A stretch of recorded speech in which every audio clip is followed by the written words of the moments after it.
या सो hi everyone, मेरा नाम निशांत मित्तल है। सो अभी तक जिन जिन को कॉलेज मिल चुका है उनको बहुत बहुत कॉन्ग्रेचुलेशंस। कॉलेज लाइफ स्टार्ट होने वाली है बस कुछ ही दिनों में। तो अब क्या करा है, आईपीयू ने एक स्पॉट 2 राउंड भी कंडक्ट करा रहा है स्पॉट 1 के बाद। तो उसके बारे में आपको मैं डिटेल देना चाहूँगा। तो आईपीयू ने ये नोटिस निकाला है कल। तो मैं आपको सब केसेस बताऊंगा, कौन कौन पार्टिसिपेट कर सकता है, किसकी कितनी फ़ीस लगने वाली है। तो आप पूरा वीडियो को एंड तक देखिए। Let's start. ये नोटिस जो है ये टोटल 25 कोर्सेज़ के लिए है, पर यहाँ पे हम मेजरली बीटेक के लिए बात कर रहे होंगे, क्योंकि मैं खुद बीटेक का स्टूडेंट हूँ। मुझे अभी भगवान परशुराम में computer science and engineering branch मिली है। यहाँ पे ये बता रहे हैं कि जिनको पार्टिसिपेट करना है वो आगे सारे केसेस को ध्यान से पढ़े, आप कौन सी कैटेगरी में आ रहे हैं उनके हिसाब से आपको पूरा बताया जाएगा। यहाँ पे टोटल 7 कैटेगरीज़ बताई है कि आप कौन सी कैटेगरी में पार्ट करते हैं, वो मैं आपको एक एक बताता जाता हूँ। आप उसके हिसाब से अपनी कैटेगरी चूज़ कर लें। यहाँ पे कैटेगरी 1 है admitted candidate prior to spot 1। जिनको पहले स्पॉट, ये आप पढ़ेंगे तो मैं आपको शॉर्ट में बता देता हूँ। जिनको स्पॉट 1 से पहले सीट मिल चुकी थी स्लाइडिंग तक, उन्होंने रिपोर्ट कर लिया है और स्पॉट 1 में पार्टिसिपेट नहीं करा था, वो इस फर्स्ट कैटेगरी में आते हैं जिन्होंने स्पॉट 1 से पहले ले लिया। अब कैटेगरी 2 जो है उसमें लिखा है स्पॉट 1 के बाद जिन्होंने एडमिशन लिया।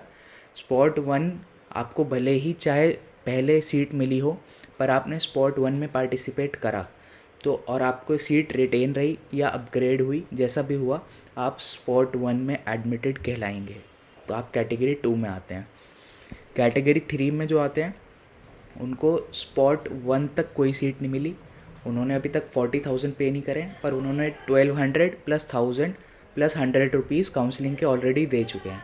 इनको कोई फ़ीस नहीं देनी है अलग से। फोर्थ कैटेगरी जो आती है उनको अलॉटेड, जिनको सीट हुई थी पहले पर उन्होंने अभी तक रिपोर्ट नहीं करा, वो भी स्पॉट 2 में पार्टिसिपेट कर सकते हैं। इन्होंने कैटेगरी 4 को भी 2 पार्ट्स में डाला है।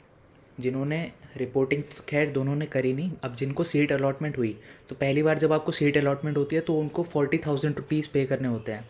अब पहली कैटेगरी में वो है जिन्होंने पहले 40,000 पे कर चुके हैं, और सेकंड कैटेगरी ये इधर 2, जिन्होंने सीट तो मिली, उनको अलॉटमेंट हुई उनको किसी भी राउंड में, पर उन्होंने रिपोर्ट नहीं करा और ना 40,000 पे करे। ये कैटेगरी 4 के स्टूडेंट्स हैं। कैटेगरी 5 में जो है जिन्होंने एडमिशन अपना विड्रॉ करा लिया, जिनको सीट पसंद नहीं आई, पर उन्होंने 40,000 ऑलरेडी पे कर चुके हैं वो, और अभी तक उनके 40,000 वापस नहीं आए हैं, इसलिए वो अभी एडजस्ट हो जाएंगे अगर वो स्पॉट 2 में पार्टिसिपेट करते हैं। कैटेगरी 6 में जो है जिनका एडमिशन कैंसिल हो गया, ये बहुत ही कम चांस होगा कि आप रिपोर्टिंग करने गए वहाँ पे कुछ डॉक्यूमेंट्स में ही बिल्कुल कुछ गड़बड़ी आ गई, जैसे कोई कैटेगरी सर्टिफिकेट है वो वेरीफाई नहीं हो पाया, तो वो उनका फिर एडमिशन कैंसिल हो गया किसी कारण से, तो कैटेगरी 6 में आता है। वैसे ये बहुत ही कम चांस है किसी का एडमिशन कैंसिल हुआ होगा। कैटेगरी 7 में जो है ये बिल्कुल ही फ्रेश रजिस्ट्रेशन है, जिसको अभी तक कुछ आता पता नहीं था कि हाँ आईपीयू में भी कोई एडमिशन होता है और इनमें भी कोई कोर्सेज़ हैं, वो भी बिल्कुल फ्रेश रजिस्ट्रेशन भी कर सकता है स्पॉट 2 में। अब यहाँ पे आगे हर एक कैटेगरी वाइज उनका सारा प्रोसीजर दे रखा है, कैसे कितनी फ़ीस पेमेंट होगी, क्या क्या करना होगा आपको, वो मैं आपको बता दूँ। कैटेगरी 1 में जो थे वो थे जिनको स्पॉट से पहले सीट मिल गई थी स्लाइडिंग तक और उन्होंने स्पॉट 1 में पार्टिसिपेट नहीं करा था, वो थे पहली कैटेगरी के बच्चे। उनको बता रहा है the admitted candidates who were allotted are seat having complete process, जिन्होंने पूरा प्रोसेस कंप्लीट कर लिया है, पहले पूरी सीट ले ली है, रिपोर्टिंग करी पुराने कॉलेज में और उसकी बैलेंस फ़ीस भी पे करी उन्होंने, वो कैटेगरी 1 में है। जिन्होंने 8 से 11 दिसंबर के बीच में रिपोर्टिंग करी थी और उनके वहाँ पे एडमिशन हो गया था और उन्होंने स्पॉट 1 में पार्ट नहीं लिया। जिन्होंने पार्ट लिया स्पॉट में, चाहे उनकी सीट रिटेन रही, वो कैटेगरी 2 में है, आपको मैंने ऊपर बताया था। ये कैटेगरी 1 है जिन्होंने स्पॉट में बिल्कुल पार्ट ही नहीं लिया और उनको स्लाइडिंग से पहले कोई सीट मिली है और वो रिपोर्टिंग करके बैलेंस फ़ीस पे करके एडमिशन ले चुके हैं, वो कैटेगरी 1 के हैं। ये बात जान लेनी बहुत ज़रूरी है, इसलिए मैं बार बार इस पर इतना स्ट्रेस दे रहा हूँ। अब ये जो बच्चे हैं, अगर इनको स्पॉट 2 में पार्टिसिपेट करना है तो इनको अपने लॉगिन पोर्टल पे करने के बाद फ्लोट का ऑप्शन दिखेगा। अगर आपको पार्ट लेना है स्पॉट 2 में तो आप फ्लोट पे क्लिक कर देंगे और आप आगे पार्ट ले पाएंगे स्पॉट 2 में। अगर आप फ्रीज़ ही रहने देते हैं या फ्रीज़ कर देते हैं तो आपकी जो पहले सीट अलॉटमेंट हुई हुई है स्लाइडिंग तक, क्योंकि आपने स्पॉट 1 में पार्ट तो लिया नहीं, तो आपकी स्लाइडिंग तक जो सीट मिली है उसमें आप एडमिशन ले चुके हैं, वो आपकी रिटेन रहेगी, आपको कुछ करने की ज़रूरत नहीं है अगर आप फ्रीज़ करते हैं तो। आगे इनके पार्ट कैसे लेना है, वो उसकी फ़ीस क्या है, इसमें लिखते हैं आगे कि अगर आप पार्ट लेना चाहते हैं तो आपको स्पॉट काउंसलिंग की जो फ़ीस है 100 रुपीज़ वो आपको पे करनी होगी फ्लोट करने के बाद। अगर आप जैसे ही पे क्लिक करेंगे तो आपको ऑप्शन आएगा 100 रुपीज़ पे करने का, आप वो 100 रुपीज़ पे कर देंगे। उसके बाद आप स्पॉट 2 में पार्ट लेने के लिए एलिजिबल हो जाएंगे। इन बच्चों को चॉइस एडिटिंग मॉडिफिकेशन का भी ऑप्शन मिलेगा। और जो बच्चे अगर फ्रीज़ करते हैं उनको पार्ट नहीं लेना तो उनको कोई 100 रुपीज़ पे करने की ज़रूरत नहीं है। जिनको सिर्फ स्पॉट 2 में पार्ट लेना है उनको सिर्फ पे करने की ज़रूरत है। अब सेकंड कैटेगरी में जो थे जिन्होंने स्लाइडिंग तक सीट मिल गई या स्पॉट में सीट मिली या स्लाइडिंग में सीट लेने के बाद एडमिशन लेने के बाद स्पॉट में पार्ट करा पर उनकी रिटेन रही सीट, वो सारे कैटेगरी 2 में है और उनको एडिशनल कोई पेमेंट करने की ज़रूरत नहीं है। उनको सिर्फ़ और सिर्फ फ्लोट पे क्लिक करना है और आप एलिजिबल हो जाओगे स्पॉट 2 के लिए। जिन्होंने फ्रीज़ कर दिया था, जब आपका स्पॉट 1 का रिज़ल्ट आया था उसके बाद आपको ऑप्शन आ रहा था कि फ्लोट करना है या फ्रीज़ करना है। अगर आपने उसमें गलती से फ्रीज़ भी कर दिया है तो भी कोई दिक्कत की बात नहीं है, आप उसमें चेंज कर सकते हैं, फ्लोट का ऑप्शन आएगा आपके पास। उनको कोई एडिशनल पेमेंट करने की ज़रूरत नहीं है, आप सिर्फ फ्लोट करिए और आप सीधा एलिजिबल हो जाएंगे स्पॉट 2 में पार्ट लेने के लिए। और इनका भी ऐसा ही है कि इनको भी चॉइस मॉडिफिकेशन का ऑप्शन मिलेगा और इनको कोई एडिशनल पेमेंट नहीं करती। यहाँ पे लिखा हुआ है without paying spot participation fees of 100। और अगर आप फ्रीज़ कर देते हैं, जैसे पिछले कैटेगरी 1 वालों के लिए था, अगर आप फ्रीज़ कर देते हैं तो आपकी जो पुरानी लेटेस्ट सीट है वो आपकी रहेगी, पर शर्त यह है कि आप वहाँ पे रिपोर्टिंग कर चुके हो और उनको फिर 100 रुपीज़ पे करने की कोई ज़रूरत नहीं है। कैटेगरी 3 वाले जो बच्चे हैं जिनको कोई सीट ही नहीं मिली पर उन्होंने रजिस्ट्रेशन करी है, 1200 रुपये दे चुके हैं, 1000 रुपये दे चुके हैं और 100 रुपये भी दे चुके हैं स्पॉट 1 में पार्ट लेने के लिए, पर उनको अभी तक कोई सीट नहीं मिली। तो जिनको सीट नहीं मिली उन्होंने अभी तक 40,000 रुपये भी पे नहीं करे होंगे, तो वो स्पॉट 2 में पार्ट लेने के लिए अपने आप रजिस्टर हो जाएंगे, बस उनको फ्लोट करना है। और फ्रीज़ वो कर नहीं सकते क्योंकि उनको भी कोई सीट नहीं मिली। इनको भी चॉइस मॉडिफिकेशन का ऑप्शन मिलेगा। अब डी पार्ट में लिखता है ये कैटेगरी 4 से 6 वाले जो बच्चे हैं उनका सारा एक ही में बता रखा है इसने। कैटेगरी हम 4 से 6 में ऊपर ही चलते हैं, कहाँ पे इसने डिफ़ाइन करी थी कैटेगरी 4 to 6। कैटेगरी 4 में थे अलॉटेड बट नॉट रिपोर्टेड, जिन्होंने रिपोर्टिंग नहीं करी पर उनको सीट मिली, अलॉटमेंट हुई। इसमें आप 2 तरह के हो सकते हैं, आपने 40,000 रुपये पे कर दिए हो या आपने 40,000 रुपये पे ना करे हो। इसमें ऐसा भी हो सकता है कि आपको स्पॉट में अलॉटमेंट हुई हो या आपको स्लाइडिंग तक अलॉटमेंट हुई हो पर आपने रिपोर्ट नहीं करा। तो आपने अगर पहले स्पॉट में पार्ट लिया और आपको उसमें सीट मिली पर आपने रिपोर्ट नहीं करा तो आपको 100 रुपये दोबारा देने की ज़रूरत नहीं है। पर आपने स्पॉट में पार्ट नहीं लिया, आप स्लाइडिंग तक ही गए और आपको वहाँ पे जो सीट मिली उसमें आपने रिपोर्टिंग नहीं करी तो आपको ऑब्वियसली स्पॉट में पार्टिसिपेट करने के लिए आपको 100 रुपये देने पड़ेंगे। और अगर आपको अलॉटमेंट होती है तो 40,000 रुपये देने हैं अगर आपको पहली बार अलॉटमेंट हो रही है। और अगर आपको पहले सीट मिल चुकी है तो आपको 40,000 रुपीज़ दोबारा पे करने की ज़रूरत नहीं है अगर आपने पे कर चुकी है। कैटेगरी 5 में भी वो हैं जिनका एडमिशन जिन्होंने विड्रॉ करा लिया। इसमें भी 2 तरह के। अब जिन्होंने स्लाइडिंग तक विड्रॉ करा लिया, उन्होंने स्पॉट में पार्टिसिपेट नहीं करा और तो उनको 100 रुपये देने की ज़रूरत है। और जिन्होंने स्पॉट 1 में सीट मिली या जिन्होंने स्पॉट 1 में पार्ट करा उन्होंने 100 रुपये दे चुके हैं वो ऑलरेडी, उनको दोबारा देने की ज़रूरत नहीं है।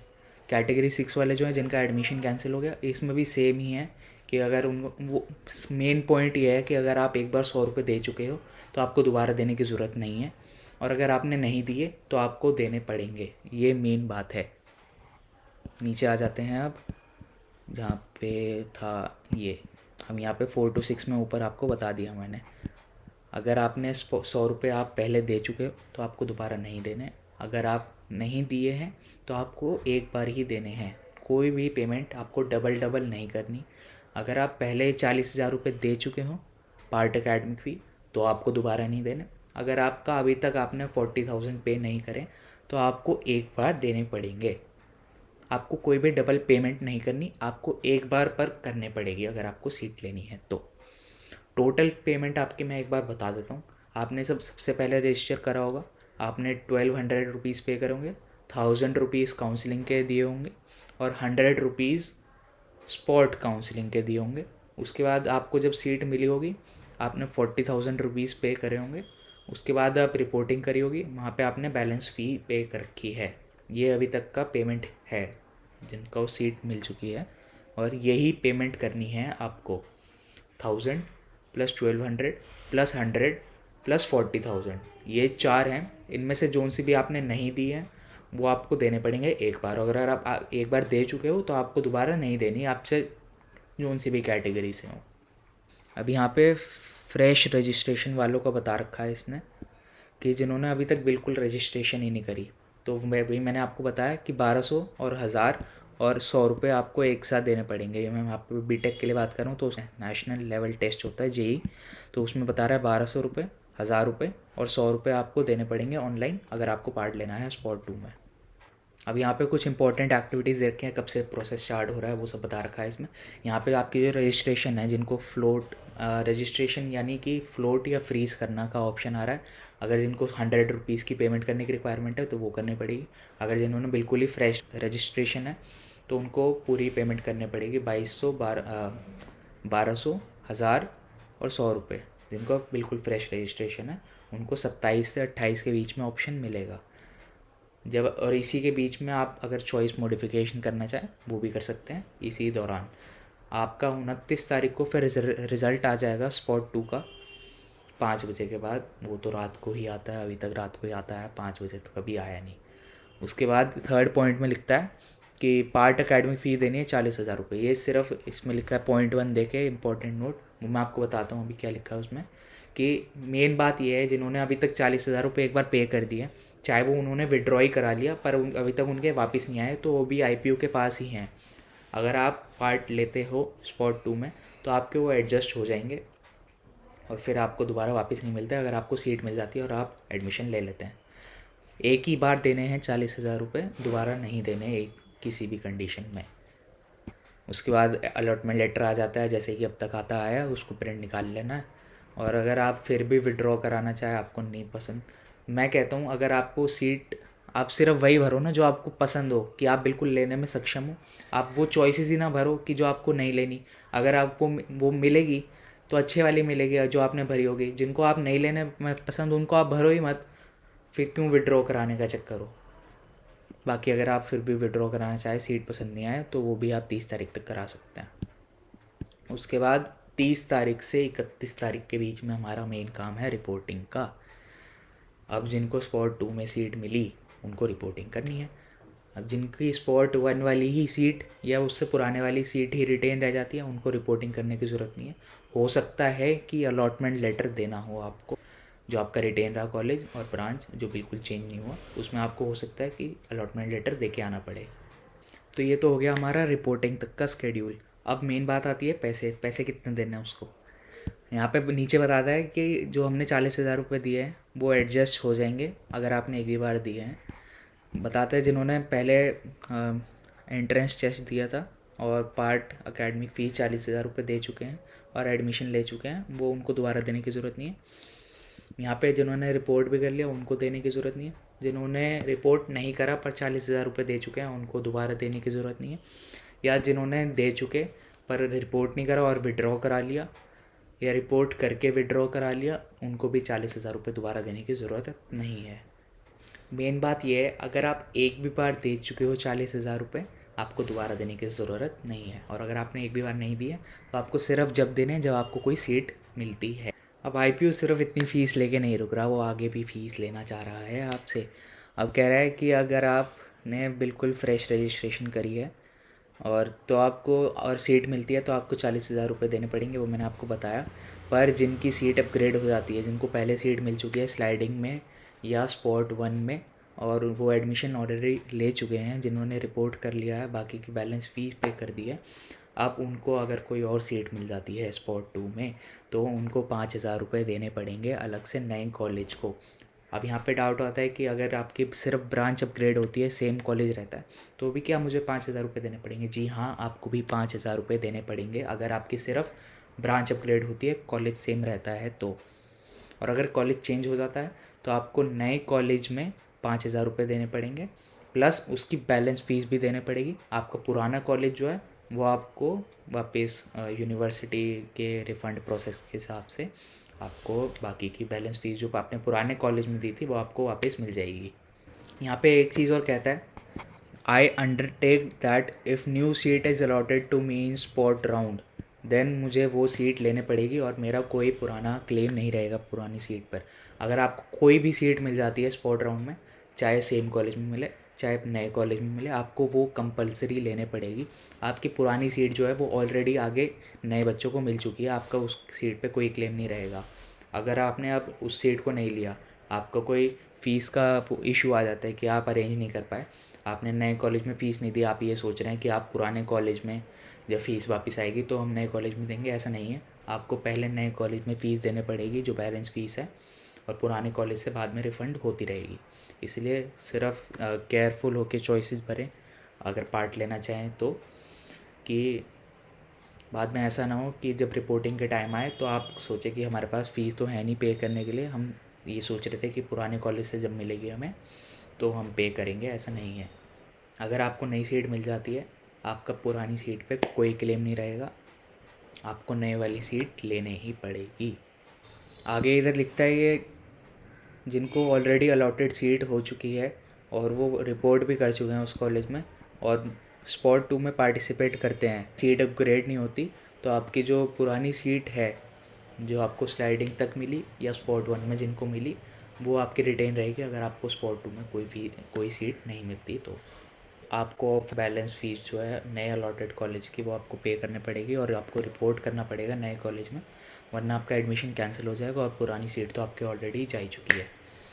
यहाँ पे लिखा हुआ है आपकी, और आपने जो पहले आपने करा था कि अगर आप पार्ट लेते हैं स्पॉट राउंड में और आपको नई सीट मिल जाती है तो आपकी पुरानी सीट जो है वो ऑलरेडी नए आगे बच्चों को उसमें स्पॉट में पार्ट लेने वाले बच्चों को आगे मिल गई होगी। आपने जो सीट खाली करी, आपको नई सीट मिली, आपकी वो सीट खाली हो गई, वो सीट आपके आगे वाले बच्चों को मिल गई, तो आपको उस सीट पे कोई क्लेम नहीं है और आपको नए वाली सीट लेने पड़ेगी। अगर आप उसमें रिपोर्टिंग नहीं करते और उस कॉलेज की बैलेंस फ़ीस नहीं पे करते, आपका एडमिशन ऑटोमेटिकली कैंसिल हो जाएगा।